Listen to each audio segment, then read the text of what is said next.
Okay, welcome everyone to the very first lot of the Research Project 2022 videos. So today, what I'm going to explain to you is I'm going to actually give you an overall understanding of Research Project, what it is, but also I'm going to explain the difference between Research Project A and B. So I'm going to show you three different documents. So I've got the PowerPoint in front of me, which I'll go through until the end. And then I am going to go through some of the explanation of how it's marked and some of the differences.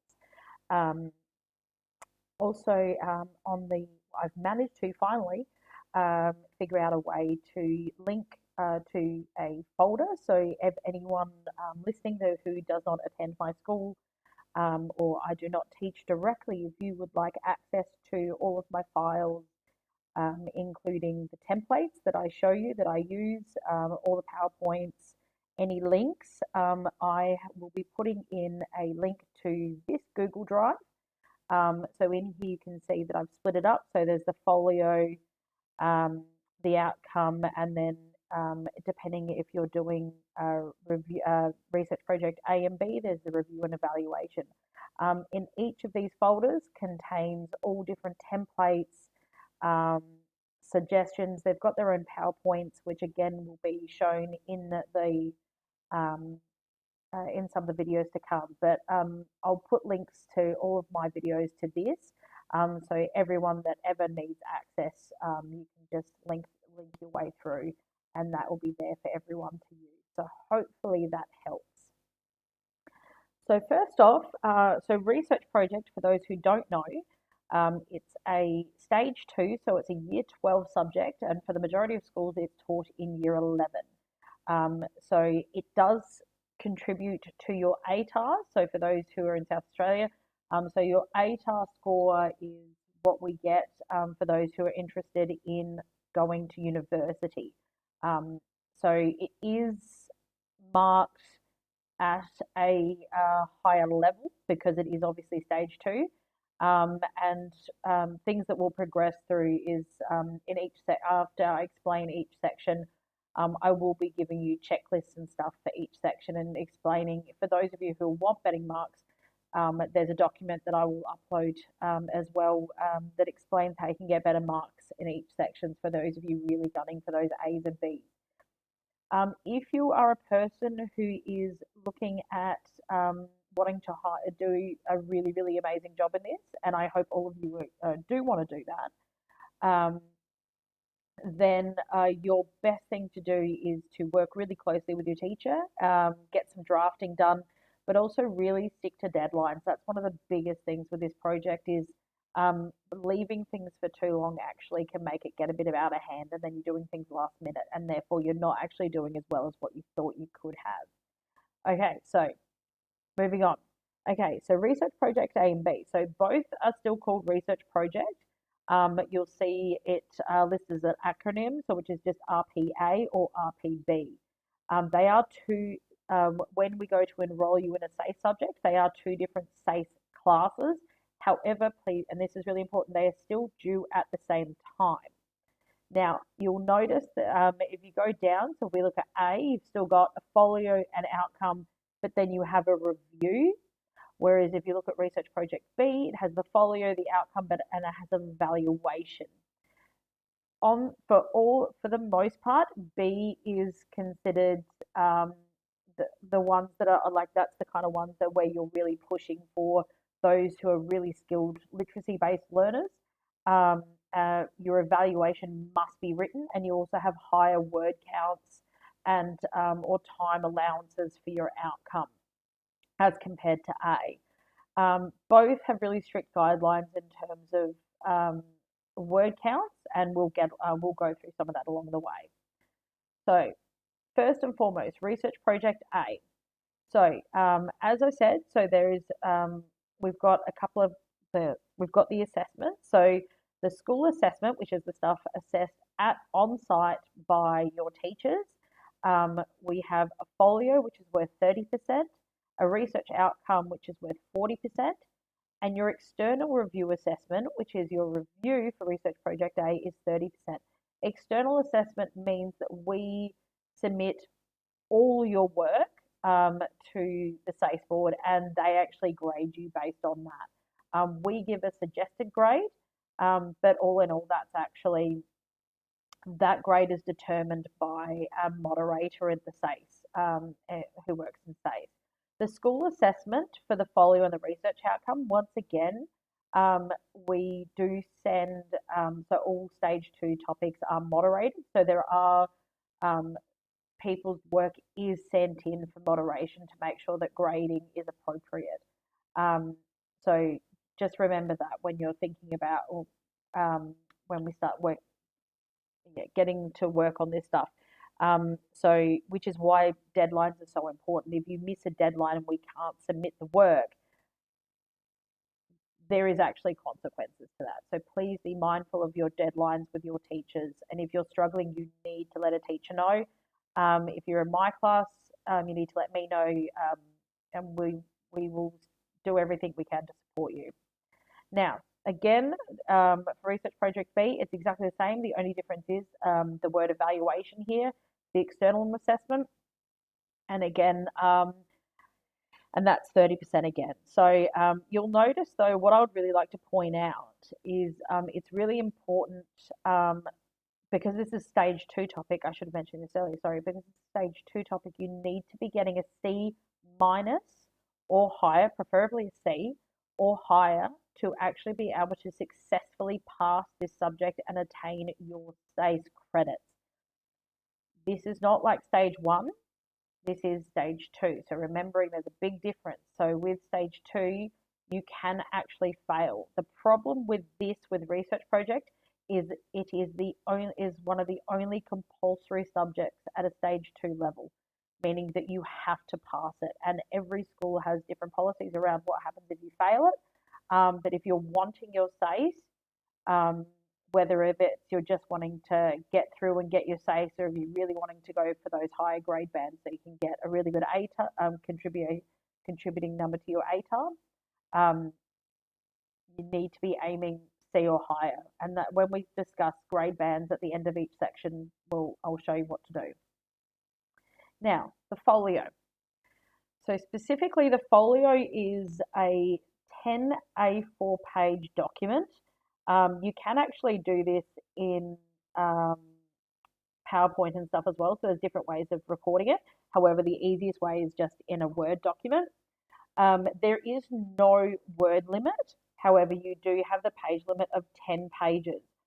It is a record of the development of your research. So you're presenting all the different evidence that you've collected, that you've analysed, and that you've sourced that shows how you have been able to get the information that you need in order to answer your research project question.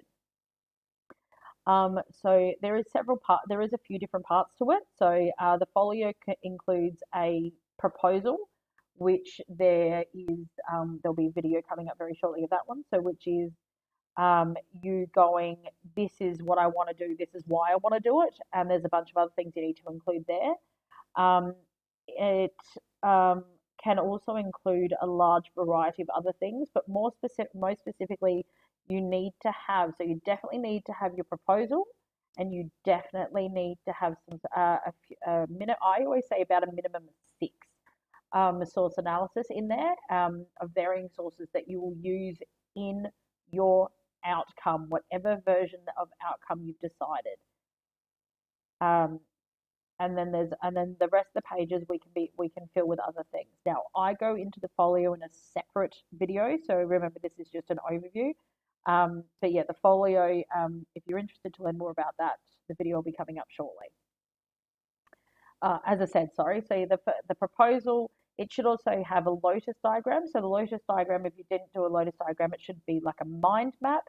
And then minimum of 6 source analysis, as I said, and then contain the rest of it can be literally anything. So this is just a list. This was actually created by the SACE board, this exemplar.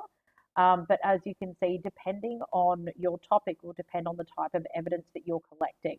So I know for students that I've got, there's going to be a whole list of um, so I've got a couple who've got records of conversations. People are going to have photos and pictures, pattern designs.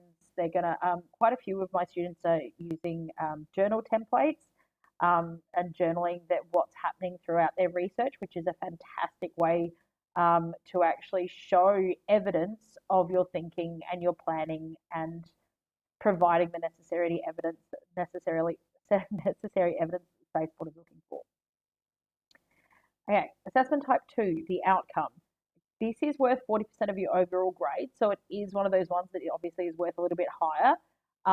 But this is a really big one, mostly because we expect a level of, obviously a level of synthesis, so of the information that you've learned from your creating your folio, but also a generation of ideas that you've come up with. But most importantly, the whole point of your outcome is to actually answer your own research project question, which you have developed and hopefully had approved from your teacher. So as I said, it's a resolution of the research outcome. It it can be in the form of an essay. It can be in the, oh, there's so many different forms an outcome can take.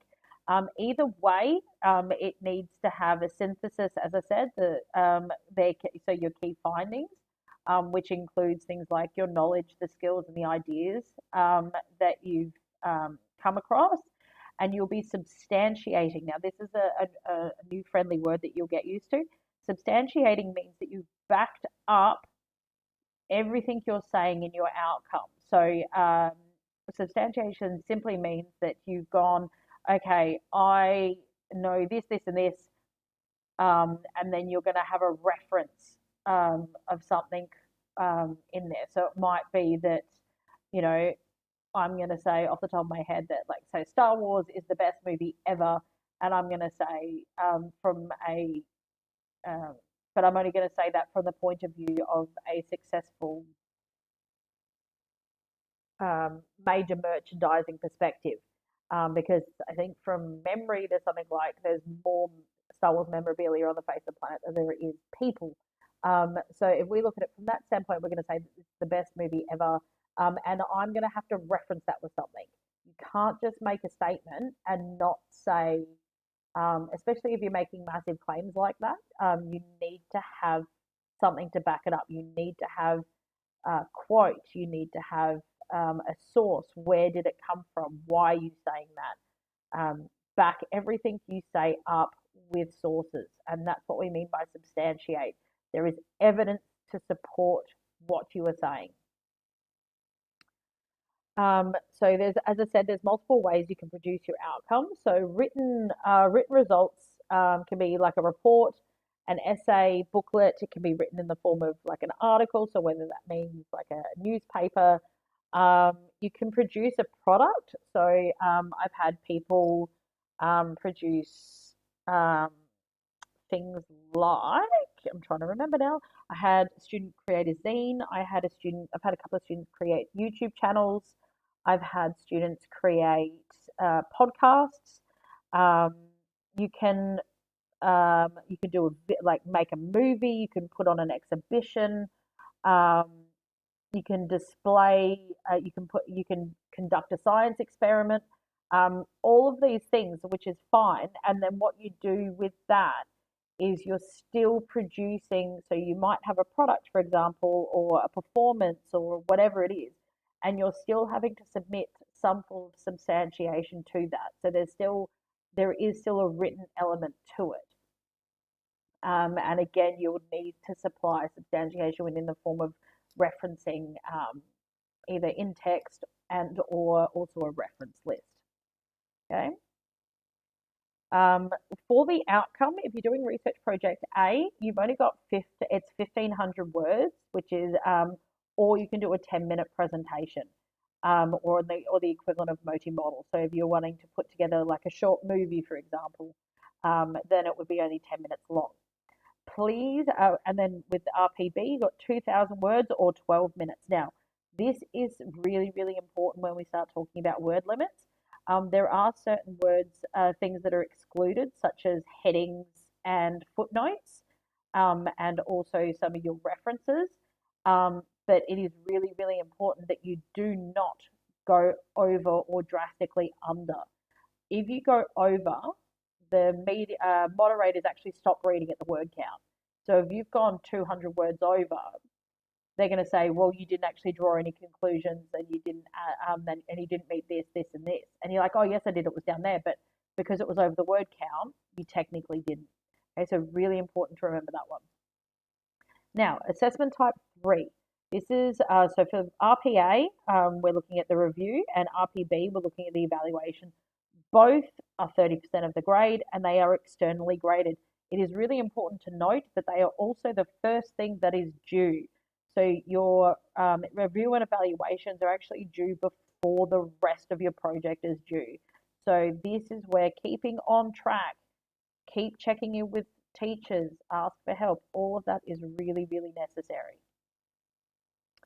As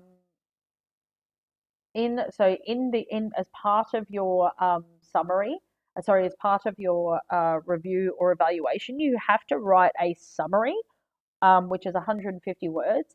Now, it is really important to say that this is not actually part of the 1500 words for the assessment type 3. So your evaluation, if you're doing research project B, has to be written 1500 words plus 150 word summary at the top. If you're doing research project A, you still need the 150 word summary at the top, but you can present. You don't have to necessarily present your evaluation. Your review in the form of a written text, so like an essay. You can actually do that again in a multimodal form, video, so on and so forth. So just be aware that that's some of the main differences. I'm not going to cover all through this because this is just copy and pasted stuff from SACE. But essentially, the review is looking at you're reviewing the knowledge and skills developed that you've developed in response to your research project and how you went about it. You're taught, and you need to, when you're doing anything, when you're doing that self-evaluation stuff, it's, did it work? Didn't it work? Yes, no, why not? You need to talk about any challenges you face. You need to talk about the opportunities. You need to talk about how you made decisions and how these decisions and or challenges and opportunities actually influenced the development of your research project. You do also need to reflect on the quality of your research project and how you think you did in answering your overall question. And one of the big things is, as always, when you're writing coherently, and you need to communicate your ideas accurately and appropriately. Basically, we're not holding words hostage. We are writing in a format that makes sense, and we are actually responding to very specific things. For those of you who, again, are listening to this channel who aren't in my school, all the links to everything that I use is go to the Google Drive, and you'll be able to find all the templates for these as well. Rpb evaluation, we're literally flipping a word basically. So we're evaluating the usefulness of your research processes. So you're actually talking about the way you approached your research. You're making judgments about the way you did things.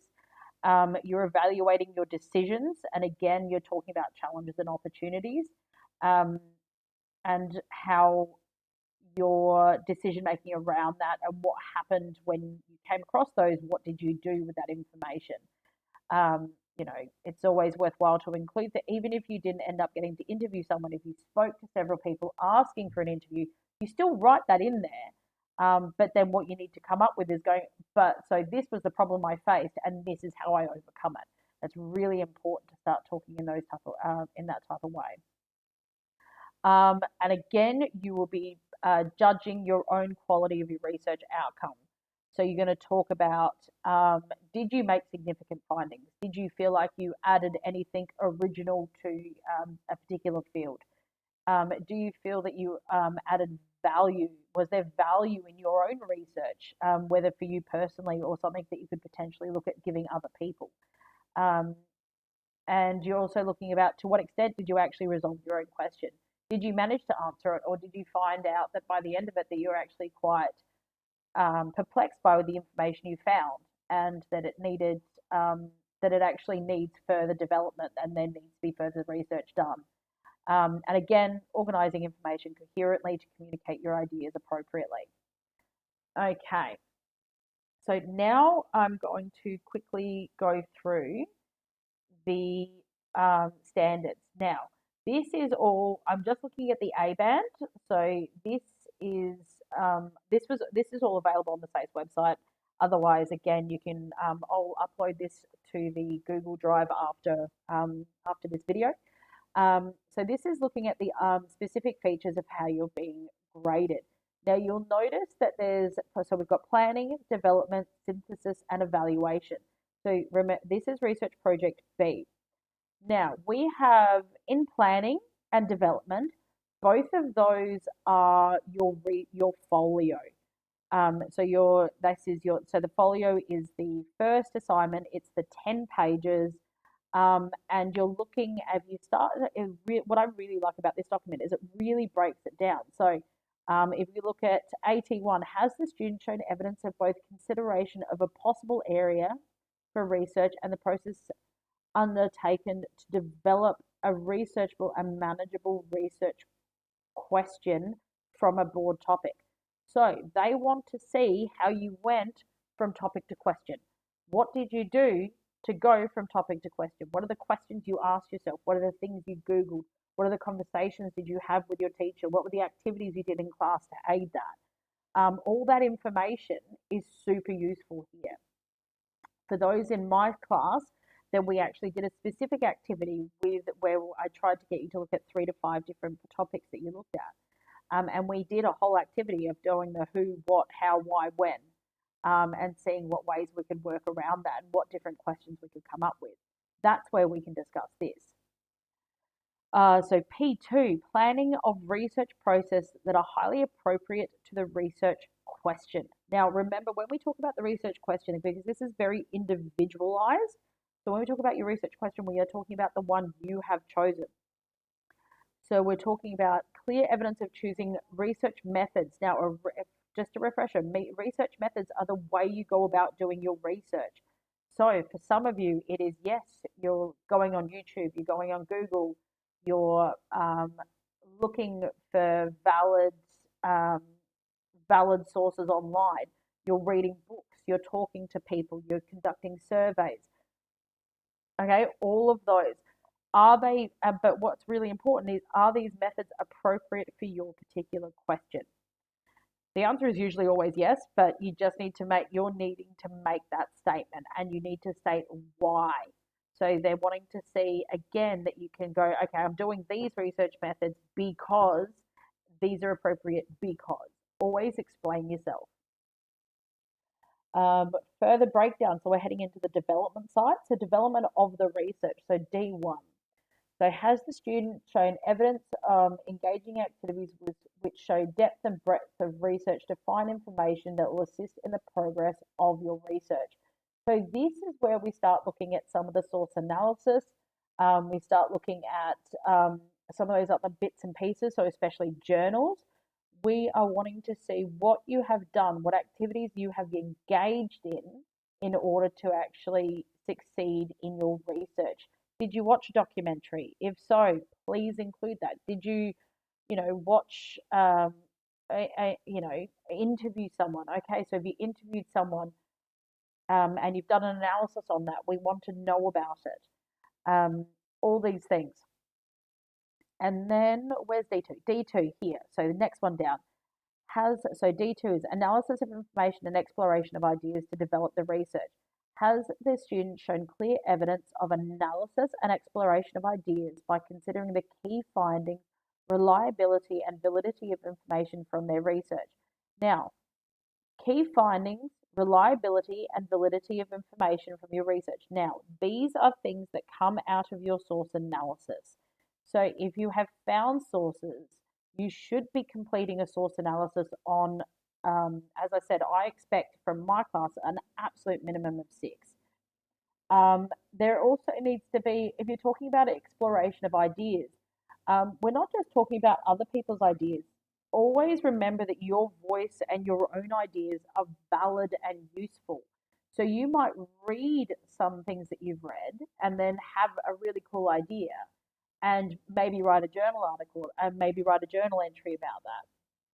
Okay, so that is all still really, really valid in the development of your research. And it might end up sending your research into a whole different area. And that is okay. The interesting thing with research is when you actually get into it, you should be changing and developing in response to what you're reading and taking in. It's not along the lines of I know it all, I don't need to adjust anything. It's you should be reading new information, new things and it should be not a regurgitation of the same information and the same opinion. You should be really balancing that. D3, development of knowledge and skills specific to the research question. So, has the student shown clear evidence of progress in the skills and knowledge in the context of their research? Now, this is again very much in line with part of um, the source analysis and areas that the other bits and pieces that you choose to include in your research project, your folio. So in for my students, I encourage them to actually have a little box at the end. So where you're actually talking about how, so just say you've done a range of sketches for a dress or an art piece, you need to actually talk about how that, you just say you have like 4 or 5 little pictures that you've sketched and we've scanned in and you put in. So then the idea is that you would then have a little box down the bottom that explained how that was useful, how that how did this help in your knowledge and development in terms of developing your research and what way. And D4, understanding the development of one or more capabilities. Has the student shown clear evidence of both understanding and progression in one or more capabilities? Now, if you're one of my students, I force students to do 2 because it's important that you actually show, well, you're actually doing so many that you may as well, it's really important that you use the 2. So with the 2 capabilities, where are you developing them in your proposal? You're talking about which elements of the ones you're like, which specific 3 to 4 dot points out of each of the capability that you're focusing on. Here is where you need to actually show. So throughout your research project, you'll actually have to show, sorry, your folio, you'll actually have to show where you develop these capabilities and how you've developed them. How has this added to your ability? Okay, so planning and development, that is the folio. Synthesis. Now, synthesis is your outcome. This is the 40% grade band, sorry, 40% of your grade. Again, it's still part of the school assessment, so this is still mostly being marked at school and will be moderated between teachers. And then sent off, there will be still grade moderating done through the SACE board. Now, with the research outcomes, so we're going to focus on synthesis one, so S1, knowledge, skills, and ideas to produce a resolution to the research project question. Okay, so S1, has the student taken the key pieces of their research and used them to present a resolution to the research question? So have you taken all those little bits and pieces that you have learnt in your folio to actually answer your question coherently and with substantiation in your chosen outcome? Okay, so if it's an essay, if anyone choosing to do an essay, you always have sub questions. And the sub questions help you build your argument and help you really narrow down the kind of research you need to do. But you need to talk about, so they're talking about the presentation, they're talking about the resolution. Now, resolution obviously means the answer to your question. And when we talk about, and then if we go down to S2, we talk about the substantiation. So when you're taking the key findings, which is the key things you got out of your source analyses, when you're taking that information, um, you've substantiated. Remember, I harped on about that word earlier. So substantiation, have you shown those key findings? Have you actually referenced them? Have you backed those, what you have set up? Have you got this really cool idea? And then you've gone, you know what? I can back this up with X, Y, Z, because all these sources support what I'm saying. Um, Then S3, expression of ideas. Has the student presented information which is logically structured, clear in meaning? Now, again, I use this term a lot. We're not holding things hostage on a page. Words are not being held hostage. Everything must have structure. So it's not necessarily just about having a sentence, like a structure to the actual overall assignment, but your argument needs to be structured. Your paragraphs need to be structured coherently. You need to be looking at spelling, grammar. We need to be obtaining the key points out of everything you're saying, and it needs to make sense.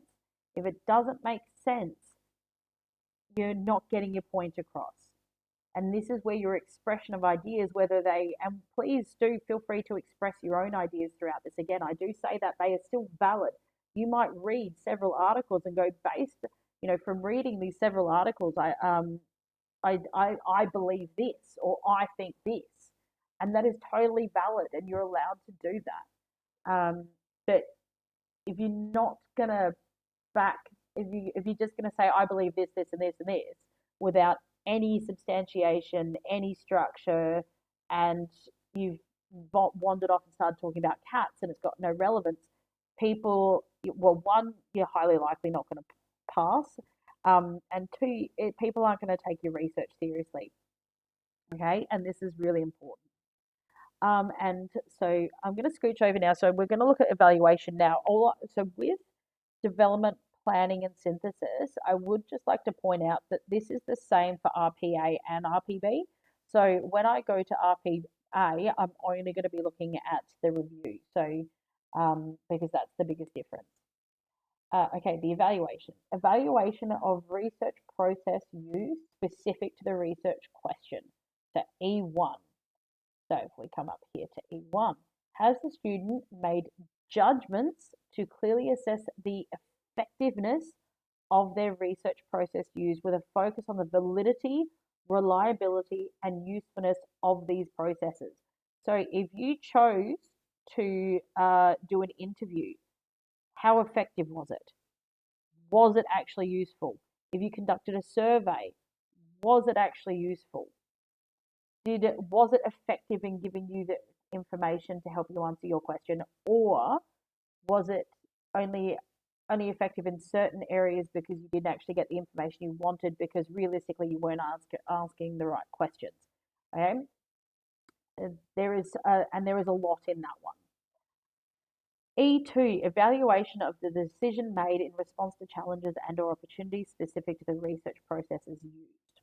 Has the student made judgments to clearly assess the effectiveness of the decisions they made when faced with challenges and opportunities? So, when faced with a challenge or an opportunity, what decisions did you make? How did that have an impact? And were your decisions that you ended up making effective for your research? And they can be yes or no. It can be kind of, but as long as you elaborate and give detail and be specific, that is the one big thing you need to be throughout. You need to be specific. And then finally, E3, evaluation of the quality of the research outcome. Has the student made judgments to clearly assess the strengths and limitations of your research outcome? The focus on the substance and, if applicable, its style.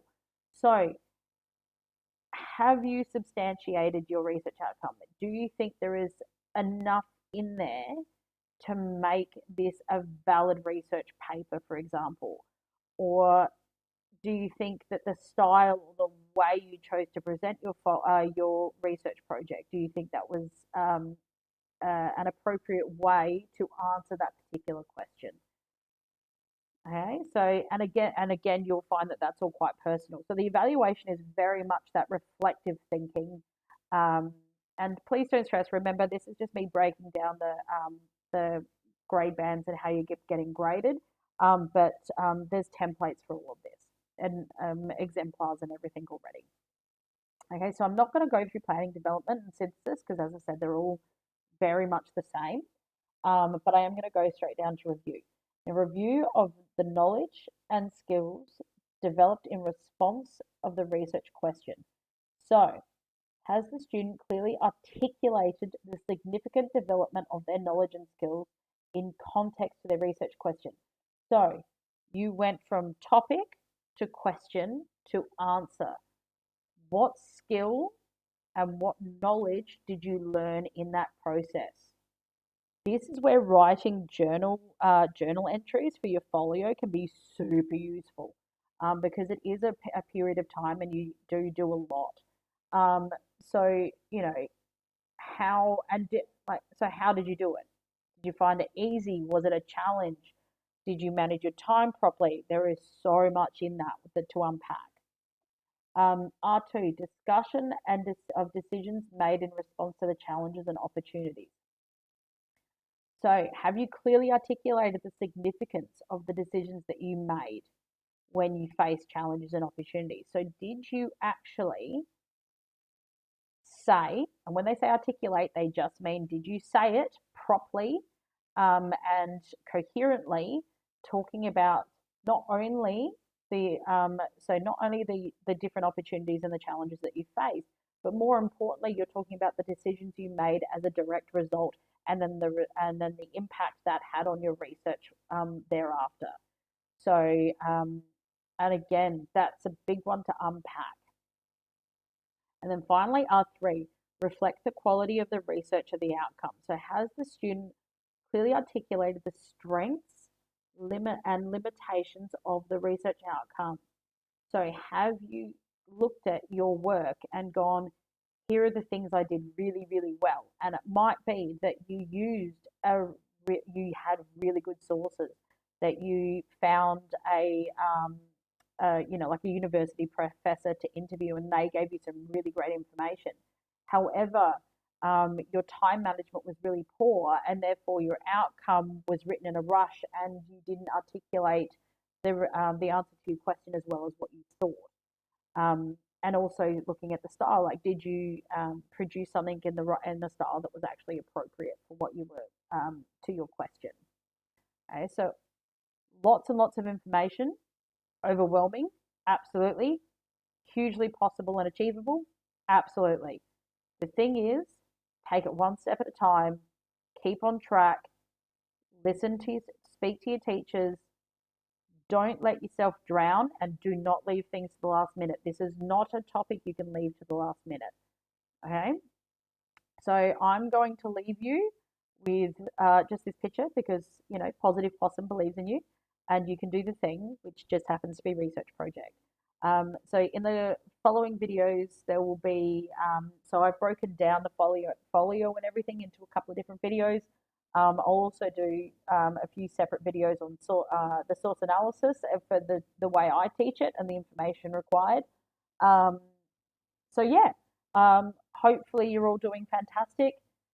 If you need any help, please reach out and go be amazing, do stuff, believe in yourself. Catch you next time.